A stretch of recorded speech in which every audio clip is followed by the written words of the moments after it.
안녕하세요. 문학 심리 상담에 대해서 강의를 하게 될 김소옥입니다.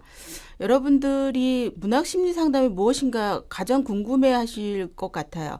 왜냐하면 좀 생소하고 낯선 그런 것이잖아요. 그래서 첫 시간에는 문학 심리 상담의 정의부터 이제 시작을 하게 되는데, 제가 그 독서 지도나 이런 것을 강의를 한 걸 또 들으신 분도 계실 것 같은데, 저는 독서 지도나 논술을 지도하다가 아이들을 이제 아이들하고 강의를 진행하면서 심리적인 부분이 노출이 되잖아요.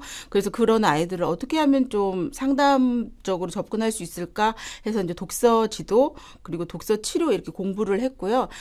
문학 심리 상담이라는 것은 독서 치료하고 그렇게 비슷하다 아니면 같은 계열이다라고 생각을 하시면 되겠고요. 문학 심리 상담 정의와 특징부터 이제 들어가 보겠습니다. 문학 심리 상담이라는 것은 우리가 그 독서 지도하고는 어떻게 다른지 조금 먼저 들어가기 전에 제가 말씀을 드리려고 하는데, 독서 지도나 문학 심리 상담이 똑같다고 말씀하시는 분이 있어요. 근데 사실은 그렇지는 않죠. 학문적인 나눔이 있다는 것은 틀리다는 얘기거든요. 다르다는 얘기거든요. 그래서 보면 문학 심리 상담이 독서 지도와 가장 다른 거는 사실은 책을 읽는 형태도 똑같고 텍스트를 사용하는 것도 비슷해요. 그리고 수업하는 것에 진행하는 것도 아주 흡사한 부분이 많아요. 근데 목표하고 방향성이 다르다고 보시면 돼요. 우리가 독서 지도는 보통 그 책을 통해서 충분히 자기를 이제 들여다보고 또 어떤 창조적이고 창의적인 일을 하는 거죠.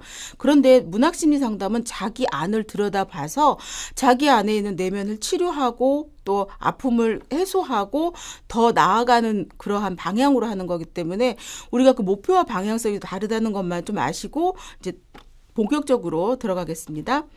자, 여기서 보게 되면 여러분 이제 교재를 쭉 보시게 되면 문학심리 상담의 정의에 문학심리 상담 의 개념은 나와 있지 않아요.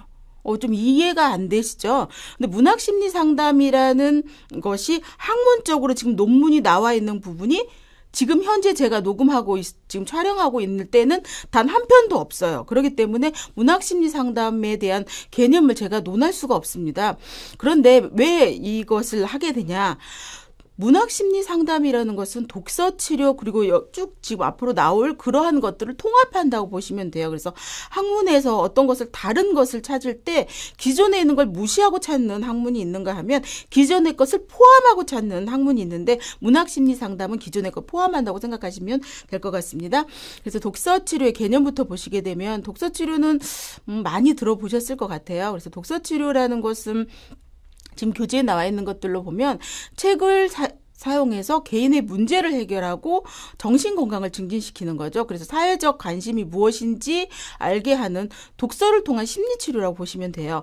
그래서 지금 상황을 어떠한 상황에 어떤 것이 되는지 해서 독서 치료 목록은 굉장히 많이 나와 있잖아요. 그런 것들도 문학 심리 상담에서 충분히 활용이 가능하고 그런 것들도 또한 우리가 알아두어야 될 부분이라고 할 수가 있죠. 그래서 보시게 되면 적절한 처방 책을 제시하는 것을 시작으로 해서 독서 치료는 만들어졌죠. 그래서 지금 그 교재에 보시게 되면 사서들이나 아니면 임상적으로 접근하거나 아니면 교육적인 목표로 시작했다는 것이 독서 치료의 시작이라고 할 수가 있어요. 두 번째로 보면 문학치료라는 것은, 문학치료라는 게 독서 치료하고 아주 흡사하죠. 그런데 단어는 흡사한데 사실은 문학치료는 독서치료하고 조금 차별화된 부분이 굉장히 많은 학문입니다. 그래서 보시게 되면 자기 서사가 건강하지 않을 때 삶의 문제가 나타난다. 그래서 문학치료에서 가장 중요한 게 뭐냐면 자기 서사입니다. 그래서 우리가 누구나 다 서사를 안고 태어나죠. 그리고 서사를 가지고 살아가고 그렇게 하면서 결국은 자기 인생의 주인공은, 그리고 자기 인생의 작가는 본인이라는 게 우리가 이제 자기 서사를 가지고 있다는 거죠. 그래서 보시게 되면 자기 서사를 바꾸면 삶이 변화한다는 거예요. 그래서 이게 또 일시적으로 그냥 그렇게 생각해 라는 게 아니라 근본적으로 삶을 치료할 수 있다라고 생각하는 게 문학 치료예요. 그리고 사실은 그게 효과가 굉장히 크답니다.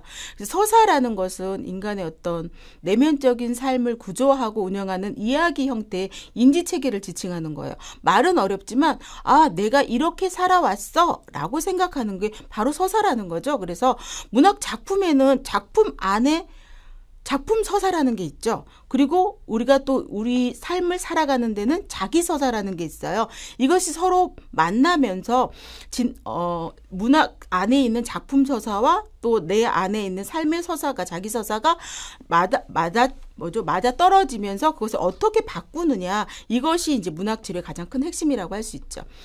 글쓰기 치료라는 것은 우리가 이제 쓰기를 통해서 표현을 하는 거죠. 참여자가 표현적으로나 어떤 성찰적으로 글쓰기 하는 것을 말하는 거예요. 그래서 표현 재료의 하나로 글을 쓴다. 그런데 사실은 그러면 글 쓰는 거 말고 어떤 표현이 있죠? 뭐 노래나 아니면 율동이나 굉장히 예술적인 것들이 많죠. 그래서 예술 치료의 하나의 또 방법이라고도 할 수 있는데, 우리가 글쓰기 치료라는 것은 그냥 글이 아니라 글을 통해서 성찰을 하는 행위라고 보아야 돼요. 그냥 내가 어떠한 것이 했어. 그냥 뭐 일기 쓸 때도 그렇잖아요. 밥 먹고 세수하고 학교 가고 이러한 일상적인 게 아니라, 내가 그랬어. 성찰이라는 건 뭐죠? 늘 느끼는 거, 똑같이 느끼는 거 성찰이 아니죠. 이런 감탄이 나올 정도로 또 다른 것을 느끼는 것이 성찰이라고 할 수 있는데, 그러한 성찰을 통해서 점차적으로 자기가 가지고 있는 어떤 삶에서 느끼는 고통이나 그리고 이제 삶을 또 잘 증진시켜 나갈 수 있는 면역 체계를 강화한다고 보시면 되겠고요.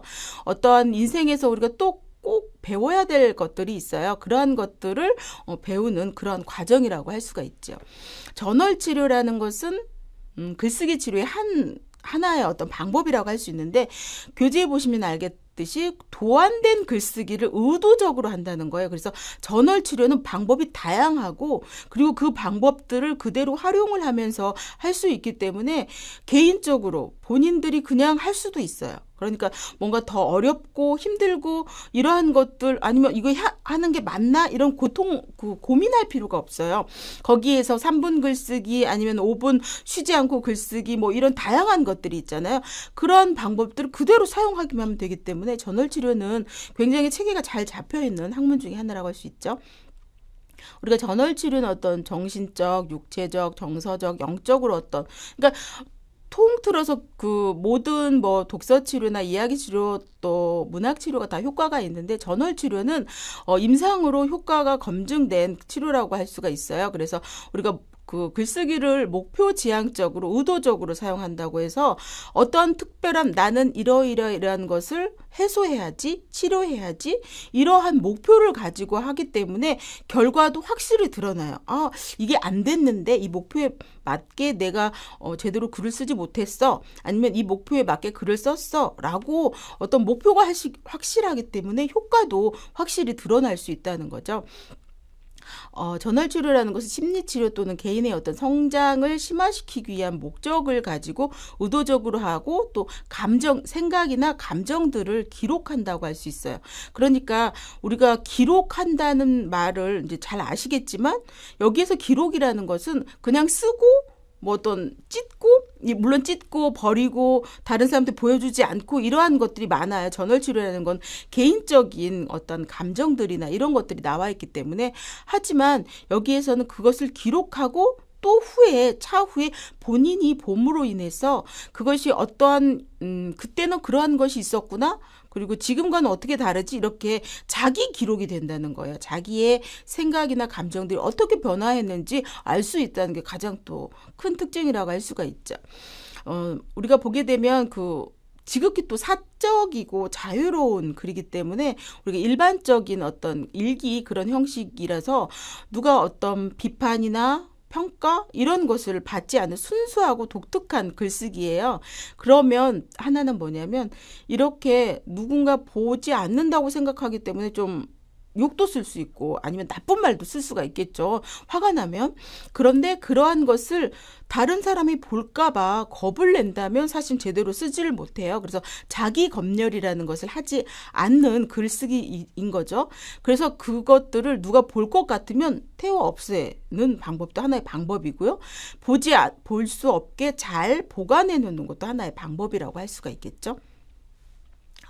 이야기 치료의 어떤 개념을 보시게 되면, 이야기 치료라는 것은 문학 치료나 또 독서 치료하고 조금 다른 차원의 그 상담학적으로 가장 밀접한 학문이라고 할 수 있어요. 이야기 치료는 해석학에 뿌리를 두고 있어서 이야기 그 도구를 사용하였던 기존의 상담과는 굉장히 다른 그런 상담이죠.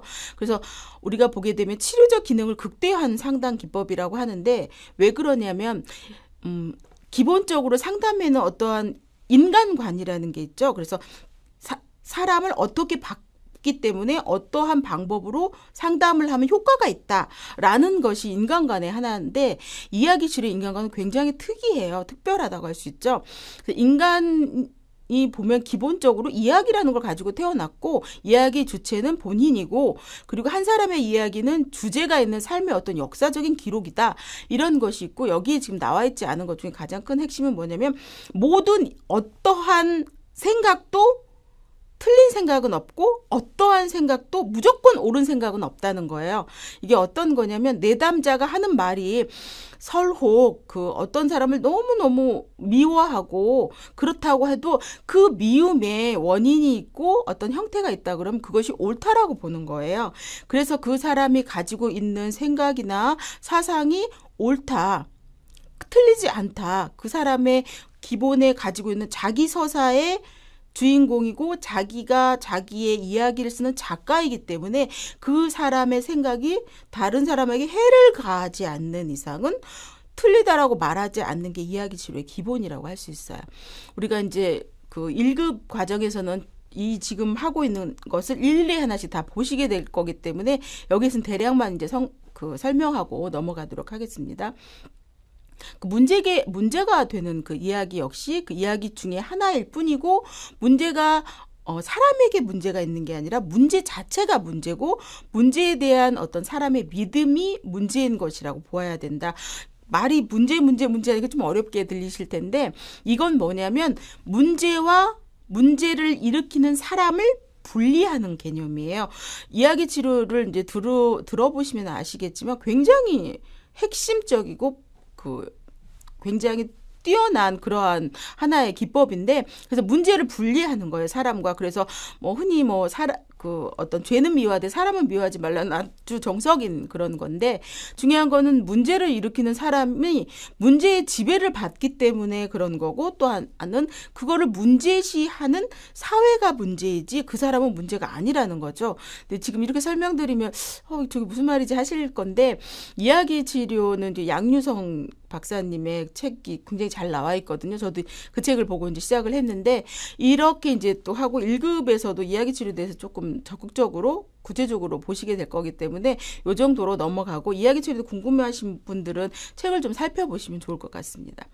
시 치료라는 것은 딱 봐도 아시겠지만 시를 기본으로 읽거나 낭독하거나 어떤 그런 것이고, 또 시를 또 쓰면서 본인한테 도움이 되는 그러한 치료라고 할 수 있죠. 그래서 치료 장면에서 시 치료라는 이름을 가지지 않고도 흔히 상담에서 적용되는 그러한 치료라고 할 수 있어요.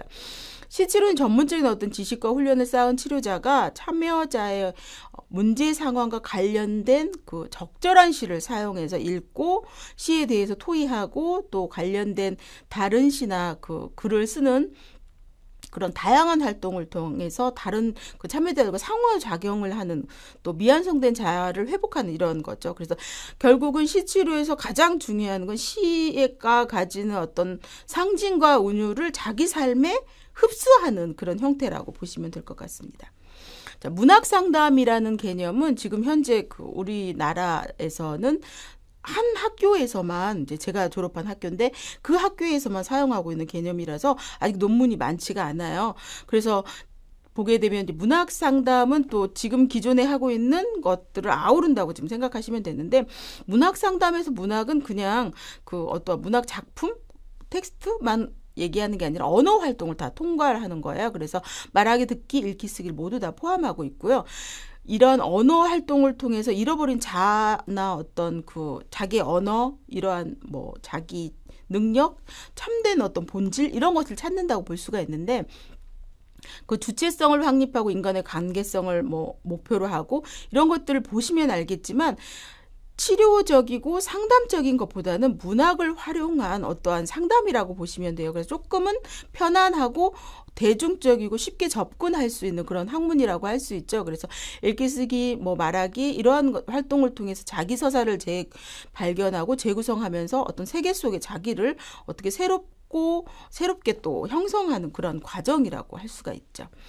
두 번째로 보시게 되면 이제 그러한 형태로 문학심리 상담이 이제 어떠한 것을 통과를 하는 것이라고 본다면 특징이 있어요. 그래서 문학심리 상담의 특징을 보시게 되면 먼저 말씀드리는데 지금 2급에 나와 있는 대체로의 그러한 학문적인 부분들은 독서치료의 논문에서 발췌를 하는 게 많습니다. 그래서 독서치료라는 학문이 가장 세계적으로도 가장 오래됐고 가장 많은 자료가 있기 때문에 2급의 대부분은 독서치료의 그러한 논문이나 이런 것에서 발췌를 한 거고요. 우리가 보시게 되면 이제 그런 것을 우리 그 과목에 맞게 지금 자격증에 맞게 문학심리 상담이라는 용어로 바꿨다는 걸 알아두셨으면 좋겠고요. 자, 심리치료적인 특징은 우리가 전통적으로 다른 치료하고는 다르게 방법이나 절차가 굉장히 간단하고 누구나 이렇게 쉽게 접근할 수 있는 것이에요. 그러니까는 이론을 전부 다 체계적으로 알고 뭔가 뭐 상담적으로나 아니면은 방법적으로 한다기보다는 책을 통해서 이러한 것을 도와주는 그러한 형태가 많기 때문에 다른 치료에 비하면 상담에 비하면 접근이 쉽다는 거죠. 장기간 어떤 것보다는 단기간에 행동이나 수정이 가능하다는 건데 이 이유는 뭐죠? 책에 나와 있는 것이 이러이러한 것은 주제라는 게 있잖아. 대체로 좋지 않아 라고 얘기를 하면 그것을 계속 듣는 사람들은 그런 부분들이 좀 잘못됐구나 라고 생각하면서 자기 교정을 할 수 있는 것이 돼서 심리 상담이 꽤 효과가 있고 빠르게 효과가 있는 학문 중에 하나인 거죠. 문제 행동에 대한 어떤 일반적인 전문가에게도 한눈으로 알아볼 수 있도록 치료 효과가 굉장히 뚜렷하다는 것도 하나의 그 특징이라고 할 수 있고요. 일반적으로 어떤 그 상담이나 치료를 하게 되면 저항감이라는 게 있어요. 그래서 내 얘기를 왜 내가 너한테 해야 돼 이런 느낌이 약간 있죠. 근데 그렇지 않고 책을 통해서 책에 나와 있는 인물이 이랬다라고 얘기를 하면 저항감이 훨씬 줄어들어요. 그래서 그리고 내담자가 흥미로운 책을 가져다 주면 그것 또한 저항감이 적어지면서 쉽게 이제 치료에 어떤 효과를 발휘할 수가 있는 거죠. 그래서 심리 치료뿐만 아니라 생활 지도나 어떤 예방, 성교육 이러한 것들도 충분히 가능하죠. 왜냐하면 책은 굉장히 다양한 주제와 소재를 가지고 있기 때문에 충분히 가능하고요. 이제 두 번째로는 이제 상담적인 특징이 있어요. 보시게 되면 상담에서 우리가 독서 치료용 자료를 흔히 그 내담자에게 줌으로 인해서 해결을 할 수 있다는 거죠. 그래서 말로만 하는 게 아니라 책을 통해서 하기 때문에 내담자와 책이 주체가 되는 거예요. 그래서 상담자의 역할이 조금은 낮아질 수 있고 그래서 조금 객관적으로 볼 수가 있고 이렇게 적극적으로 그러니까 내담자와 소통을 하면서도 내담자를 이렇게 전문적으로 또 거리를 두면서 이렇게 볼 수가 있다는 데가 한 가지 이제 큰 특징이라고 할 수 있죠. 또 전문성인데 이게 어떤 숙련된 것, 또 건전한 인간관 이런 것들을 모두 포함하고 있잖아요. 책이라는 거 자체가. 그래서 상담의 이론적인 것들을 깊이 아는 것도 중요하고 또 그런 모든 것들이 중요하지만 여기에서 문학심리 상담은 그 예방적인 차원이나 어떤 발달적인 차원과 함께 이상심리적인 차원이기 때문에 그 어떠한 정신적인 장애가 있는 분이나 아니면 또 그런 장애가 아니라 생활적으로 변화를 가지고 싶어하는 분이나 모두 다 상담이 가능하다는 특징이 있고요. 세 번째로는 이제 상담 관계인데 우리가 인간 그 관계에서 주체라는 그러니까 모든 상담의 주체는 그렇죠. 인격적인 관계를 이렇게 전제로 하죠. 그런데 문학심리 상담도 역시 마찬가지인데 책과 내담자 또 상담의 주체이긴 하지만 상담 관계에서 아예 없거나 약화되는 건 아니죠. 지금 조금 전에 얘기한 것처럼 책하고 내담자만 있으면 돼. 그렇다고 그러면 사실은 우리 문학심리 상담사가 필요가 없죠. 그런데 여기서 보시게 되면 상담가가 개입하고 어떤 상황에 대해서 적용하고 이런 것들도 충분히 해야 한다는 거죠. 그래서 내담자, 책, 상담자 어떤 상호 역동적인 삼각관계가 필요하고 여러분이 이제 오늘 첫 시간이니까 그렇지만 점차적으로 가면 상담가들이 이러한 역할을 하는구나라는 걸 좀 아실 수가 있어요. 그래서 보시게 되면 상담자가 또 이거는 뭐 공감, 뭐 반영적 경청, 상담자의 자기 노출 중면 이런 거는 상담에서는 기본적으로 사용하는 건데 이러한 것들을 문학심리 상담에서도 사용을 한다는 거죠. 해결해야 될 이제 과제가 있다는 거죠. 우리가 상담은 모두가 다 해결해야 될 과제라는 게 있어요. 이상심리적으로나 또 어떤 발달적이거나 이런 모두 다 있는데 여기서 보시게 되면 그냥 발달적이다, 예방적이다 이런 거는 자기가 그 성장하는 발달에서 위기를 경험하는 게 있어요. 여러분이 이제 2급의 그 뒷부분으로 가면 갈수록 각각의 대상별, 문제별 이러한 프로그램이 진행이 되는데 그런 데서 보면 이제 아실 수 있을 것 같고요. 또 이상심리적인 부분에서는 정상적인 범위를 벗어난 것을 다루는데 이러한 부분은 사실은 여러분이 배우지는 않으십니다. 왜냐하면 어떠한 정신적인 문제가 있는 분들에게 접근하는 거는 그냥 이렇게 몇 번 들어서 할 수 있는 부분은 아니고요. 실제적으로 상당히 오래된 경험이 있으셔야 되기 때문에 그 부분은 좀 어려우신 부분이 있죠. 그래서 그거는 본인의 이제 경험이 쌓아져서 나아가는 거기 때문에 그런 부분은 저희 지금 강의에서는 다루지 않고 있습니다.